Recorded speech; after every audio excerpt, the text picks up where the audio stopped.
इसको जीत या हार के पक्ष में नहीं लेना चाहिए।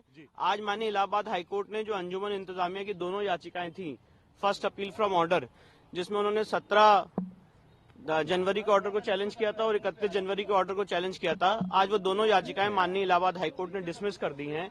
तो इसका अर्थ ये है, इसका निष्कर्ष ये है कि जो पूजा वहां पे चल रही है वो नियमित रूप से चलती रहेगी।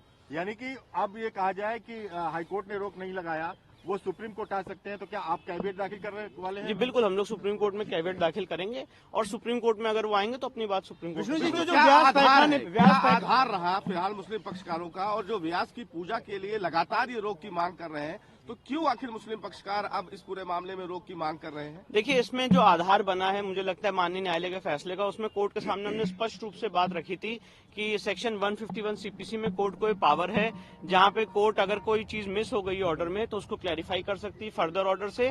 और साथ ही साथ जो उस केस की हिस्ट्री है वो एक बहुत ही चेकर्ड हिस्ट्री है कि व्यास परिवार बराबर नवंबर दिसंबर 1993 तक वहां पे पूजा पाठ करता चला आ रहा था। उसके काफी एविडेंसेस और प्रूफ हमने कोर्ट के सामने दाखिल किए थे।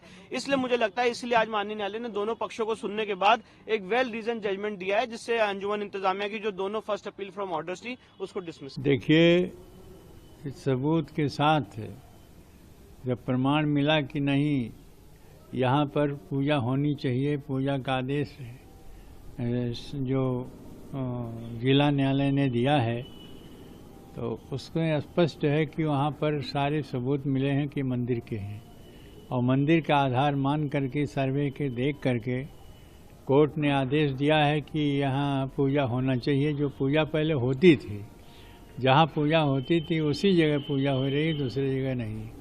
तो ऐसी स्थिति में यदि वो कोर्ट गए हैं तो उसकी भी सुनवाई होगी।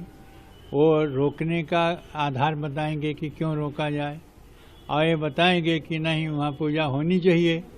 तो जब पूजा होने का आदेश हो गया है तो पूजा ही होगी, कोर्ट उसको रोक नहीं सकती है, क्योंकि रोकने का कोई आधार नहीं है।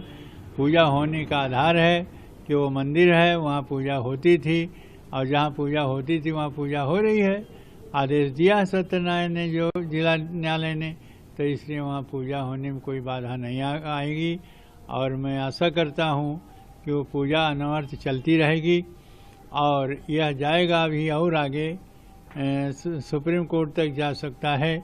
जैसे राम जन्मभूमि का आदेश हुआ है, उसी प्रकार से उसका भी आदेश भगवान शिव के ज्ञानवापी मंदिर के रूप में इसका आदेश होगा, यह आशा है। और क्योंकि सारे सबूत हमारे हिंदू पक्ष के और मंदिर के पक्ष को मिल चुके हैं, और सबूत के आधार पर ही यह आदेश होता है, वैसे ही होगा। यहाँ हुआ है, वहाँ जा करके भी वही से होगा।